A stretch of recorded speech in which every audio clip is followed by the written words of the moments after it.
फकीर ने कहा था, अगर तुम्हें एक पाकीज़ा कौम तैयार करनी है, अगर तुम्हें एक जोशीली कौम तैयार करनी है, अगर तुम्हें एक जज्बे वाली कौम तैयार करनी है, तो पहले माओ को पाकीज़ा होना पड़ेगा, माओ को पाकीज़ा होना पड़ेगा, माओ को बाजारों से रुकना होगा, माओ को मार्केटों से रुकना होगा, माओ को गैरों के सामने बेपर्दा होने से रुकना होगा, माओ को सुबह उठकर के कुरान की तिलावत करना होगा, माओ को फजर ज़ोहर असर मगरिब इशा में अपना सर रब की बारगाह में झुकाना होगा। जब ऐसी माँ जिसका सर खुदा के लिए झुक रहा हो और दिल मुस्तफा के लिए झुक रहा हो, तो उसकी पेट से जो बेटा पैदा होगा वो करबला के हुसैन का गुलाम होगा, और जो बेटी पैदा होगी वो सैयदा ज़ैनब की कनीज़ होगी, वो सैयदा ज़ैनब की कनीज़ होगी। हालात बिगड़ते जा रहे, उससे ज्यादा हमारी हालत बिगड़ती जा रही, उससे ज्यादा हमारी हालत बिगड़ती जा रही। आपको पता है कितने शौक में जाता है नौजवान या बुजुर्ग, और जाने के बाद जितने सफेद बाल होते हैं सर में उन्हें काला करवाता है कि नहीं? बात सच्ची है कि नहीं? मैं कुछ ऐसी बातें कर रहा हूं, हो सके किसी दिल में मेरी बात लग जाए और फिर यहां से उठे तो उसका सीना हुजूर का मदीना हो जाए। अच्छा, नौजवानों का रोना बाद में, 50, 60, 70 साल का बुजुर्ग दुकान पे बैठा और वो भी ये कह रहा है जो ऊपर वाले हैं उन्हें काला कर दो, और जो चेहरे पे सफेद आ गए इन्हें इतना अस्तुरा फेरो कि सफेद का नामो निशान मिट जाए, नामो निशान मिट जाए। अब जरा चले बारगाहे सरकार गौसे आजम में, पीराने पीर है, दस्तगीर है, रोशन ज़मीर है, बगदाद के दूल्हा है, सरकार गौसे आजम रज़ी अल्लाह ताला अन्हु है। अगर यहाँ इतने लोग बैठे हुए हैं, मैं किसी से भी नहीं बल्कि सबसे किसी से नहीं बल्कि सबसे एक सवाल करूं, जितने लोग बैठे हो बताओ गौसे पाक के गुलाम हो के नहीं? तो पूरा मजमा हाथ उठा के कह देगा यकीनन आप गौसे पाक के गुलाम है। हम तो दुआ करते हैं अल्लामा अल्ताफ साहिब क़िबला, हाफ़िज़ क़ारी ताहिर रज़ा साहिब क़िबला, अल्लामा मोइनुद्दीन साहिब क़िबला, खतीब इमाम साहब क़िबला और जितने अहबाब बैठे हैं सबसे गुजारिश करते हैं आप लोग हम सबके हक में दुआ फरमाए, अल्लाह गौस पाक की गुलामी में कबूल फरमा ले। लेकिन मेरे दोस्त, अगर किसी की गुलामी का पत्ता हमने गर्दन में डाला है तो जरा उसके लिए कुछ कुर्बानियां भी तो दो, कभी उसके लिए कुछ कुर्बानियां भी तो दे करके देखो, फिर देखो आप उसकी बरकतें मिलती है कि नहीं मिलती है। आज ये हमारा शौक है, मगर सरकार गौसे पाक रज़ी अल्लाह ताला अन्हु की बारगाह में मजमा लगा हुआ है। मेरे हुजूर गौसे पाक फरमाते हैं अगर सफेद बाल हो जाए, सफेद बाल, तो फिर उसे काला ना करो, उसे उखाड़ो नहीं। पूछा गया क्यों? फरमाया ये बुजुर्गी की अलामत है, ये बुजुर्गी की अलामत। ये तो बात नवासे की मैंने कर दी, अब जरा नाना की बारगाह में चले, नबियों के इमाम की बारगाह में चले। आपको मालूम है इन्हीं सफेद बालों की कितनी कदर है मेरे हुजूर की बारगाह में, सरकार की बारगाह में। सहाबा का बयान है, फरमाते हैं कि मेरे हुजूर की बारगाह में जब कोई आता ना, मेरे हुजूर उस बैठे रहते, उससे मुसाफा फरमाते, वो दस्तबोसी भी करता, कदम बोसी भी करता। लेकिन सहाबा कहते हैं हमने अपनी आंखों से देखा जब हुजूर की बारगाह में कोई ऐसा शख्स आता था जिसके दाढ़ी और सर के बाल सफेद होते थे, जिसके दाढ़ी और सर के बाल सफेद होते थे। सहाबा कहते हैं हमने अपनी आंखों से देखा कि उसके लिए मेरे हुजूर खड़े हो जाते थे, उसके लिए मेरे हुजूर खड़े हो जाते थे और खड़े होकर के मुसाफा करते थे, खड़े होकर के मुसाफा करते थे। फिर उसे अदब के साथ बिठाते थे। जब चलते थे ना तो सहाबा कहते हैं मेरे हुजूर उस सफेद बालों वाले से आगे नहीं चलते थे, फरमाते थे तू मेरे साथ, तू मेरे साथ चल। अर्ज किया जाता था, या रसूल अल्लाह आप नबियों के इमाम हैं, आप नबियों के इमाम हैं। मेरे हुजूर फरमाते हैं सफेद बाल जिसके हो जाते हैं, जब उसकी अल्लाह की बारगाह में इज्जत बढ़ जाती है तो फिर महबूब की बारगाह में क्यों ना बढ़े। ये है बरकत, ये है बरकत। लेकिन हमने दीन को पसे पुष्ट डाल दिया, हमें मतलब ही नहीं। कितनी मस्जिदें ऐसी होंगी जहां इमामों ने तन्हा नमाज पढ़ के रात गुजारी होगी, तन्हा, जमात के लिए 2-4 लोग नहीं पहुंचते। कितनी बस्तियां ऐसी हैं जहां आज तक इमामी नहीं, और कितनी बस्तियां हमने ऐसी भी देखी हैं जहां कोई अजान पढ़ने वाला भी नहीं। हमने गैरों को निशाना बनाया, वो नहीं अच्छा, वो नहीं अच्छा, वो हम पे जुल्म करता है। अल्लाह की कसम खा के कहता हूँ, अगर तूने अल्लाह उसके रसूल को राजी कर लिया होता तो फिर याद रख अल्लाह उसके रसूल अगर राजी होते तो ये दिन हमको नहीं देखने पड़ते, नहीं देखने पड़ते। मेरे हुजूर फरमाते हैं, मेरे आका फरमाते हैं, मेरे मौला फरमाते हैं कि जब सफेद बालों वाला अल्लाह की बारगाह में अपने हाथ उठा के दुआ करता है तो अल्लाह ताला उसकी दुआ को रद्द नहीं करता है, रद्द नहीं करता। अल्लाह ने जब चाहा माँ के पेट में रखा है ना, उसी की मर्जी, फिर उसी की मर्जी से हम दुनिया में आए है ना, उसी की मर्जी से हमें बचपना मिला, तो फिर बचपना मिला तो बचपन में जो होना चाहिए उसके तकाजे रहे। फिर जवानी मिली तो जवानी में जो तकाजे होते हैं अल्लाह की तरफ से, जब हम जवान हुए तो फिर हमारी शादी का इंतजाम किया, हमारी शादी हुई। और आज ये भी अर्ज कर देता हूं, ये जो शादी है ना, लोग ये समझते हैं कि अगर कोई नौजवान ये कह दे अपने वालिदैन से, अपने खानदान वालों से कि मेरी शादी करवा दे, तो उसे बेहया बेशर्म कहा जाता है, उसे गिरी निगाह से देखा जाता है। जबकि मालूम है सही यही है कि जब बंदे को ऐसा लगे, जब आदमी को ऐसा लगे कि मुझसे गुनाह सरजद हो सकता है, तो फिर वो कह सकता है कि निकाह का इंतजाम किया जाए। फरमाते हैं, मेरे आका फरमाते हैं, निकाह को आसान करो। ये जो 2-2, 4-4, 6-6 लाख रुपया कर्ज लेकर के रिश्ते किए जा रहे हैं, इसे मेरे हुजूर ने पसंद नहीं फरमाया, मेरे हुजूर ने पसंद नहीं फरमाया है। और यहीं पे एक बात और कहता हूँ, आम तौर से आपने तकरीरों में ये सुना होगा कि जहेज लेना नहीं चाहिए, और कुछ तो हमारी आवाम के लोग हैं जो ये कहते हैं जहेज लेना हराम है, जहेज लेना नाजायज है, जहेज लेना ही नहीं चाहिए। नहीं मेरे भाई, मैं बता रहा हूँ जहेज का मुतालबा करना गलत है, जहेज मांगना गलत है। मांगना है तो अल्लाह से मांगो, मदीने वाले से मांगो, बंदा बंदे से क्या मांगे।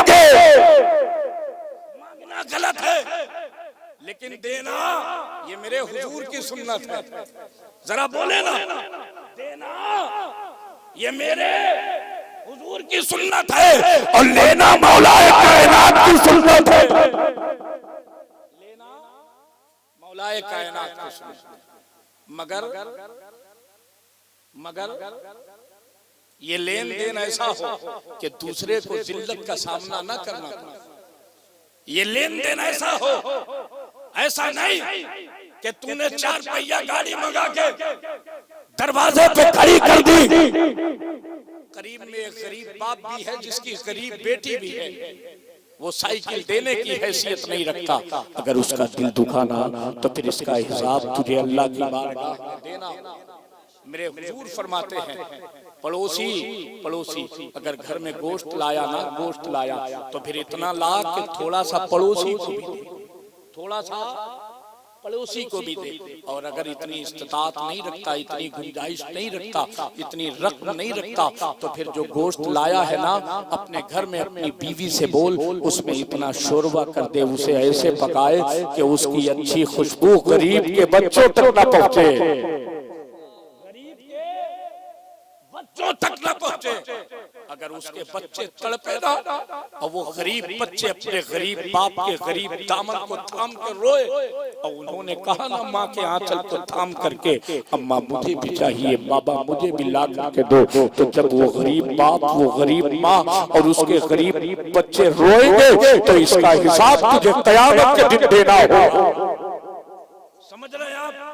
अगर दीन की बात होना तो फिर खुद फैसले ना किया करे, चौराहों पर खड़े होकर के 2-4-6 फतवे एकदम ना दिया करे, बल्कि किसी इमाम से, किसी आलिम से राब्ता किया करे। और मैं बिल्कुल सच्ची बात सच्चे मिंबर से कह रहा हूँ, मुझे फख्र है अल्लामा अल्ताफ साहिब क़िबला पर, अल्लामा अनफासुल हसन साहिब क़िबला पर, अल्लामा मोइनुद्दीन साहिब क़िबला पर हमने बहुत सारे बच्चों को पढ़ाया है, लेकिन वो है, ये वो बच्चे हैं जो पढ़ने के बाद में अब तक जिंदगी गुजारने के जो लम्हे इनके गुजरे हैं, वो लम्हे इनके ऐसे गुजरे हैं कि वो लम्हे मसलके आला हज़रत के मुताबिक गुजरे हैं, और इन्होंने जा रहे हैं वहाँ एक ही बात कही है, तुझसे और जन्नत से क्या मतलब वहाँ भी दूर हो, हम रसूलुल्लाह के। नारे तकबीर, नारे रिसालत, मसलके आला हजरत, जश्न ईद मिलादुन नबी अल्लामा मोनिस रजा साहिब क़िबला, नारे तकबीर, नारे रिसालत। बहुत कुछ सीखना था हमें और हमने कुछ नहीं सीखा। पैदा हुए मुसलमान के घर में मुसलमान हो गए, बस इसके अलावा हमें कुछ नहीं आता, इसके अलावा हमें कुछ नहीं आता। आज आपसे हाथ जोड़ करके कह के जा रहे हैं, अल्लामा अल्ताफ साहिब क़िबला का इरादा है, ये जो सामने हाल आप देख रहे हैं, इंशाअल्लाह रहमान इसमें दीन की तालीम का सिलसिला जारी होगा, दीन की तालीम का सिलसिला जारी होगा। कब से होगा? आप इनसे मिलें, इनसे पूछें, इनके बाजुओं की ताकत बने। और फिर आपसे कहता हूँ, बच्चे को इंजीनियर बनाए ना बनाए, डॉक्टर बनाए ना बनाए, मास्टर बनाए ना बनाए, बस इतना पढ़ा दें कि मदीने वाले का गुलाम बना रहे, आमना के लाल का सच्चा आशिक बना रहे। मेरे हुजूर ने फरमाया, निकाह को आसान करो, हमने उसे मुश्किल कर लिया। 10-20-50 लाख जब तक आग ना लगा दे, हमारे सीने की आग ठंडी नहीं होती। और अफसोस तो उस वक्त होता है जब शादी के मौके पर हमारे दरवाजों पे, जहां अल्लाह उसके रसूल का जिक्र होना चाहिए, वहां तवाइफों का नाच होता है।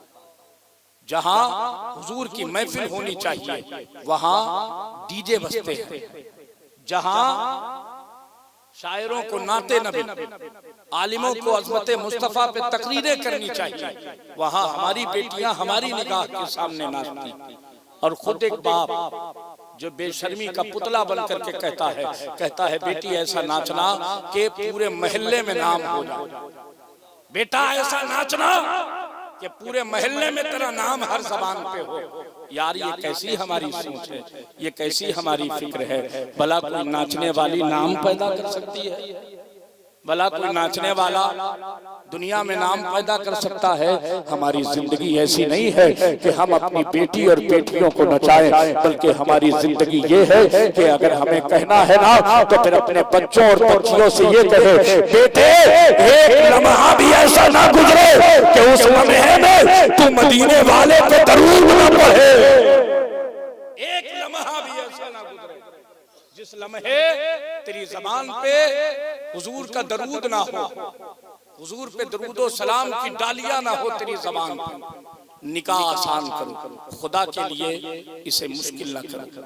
बड़ी गरीब बच्चियां हैं, बड़ी गरीब बच्चियां हैं, और मुबारकबाद पेश करता हूँ अल्लामा अल्ताफ हसन साहिब क़िबला को, जिस बाप ने अपनी बेटी देने का इरादा किया है।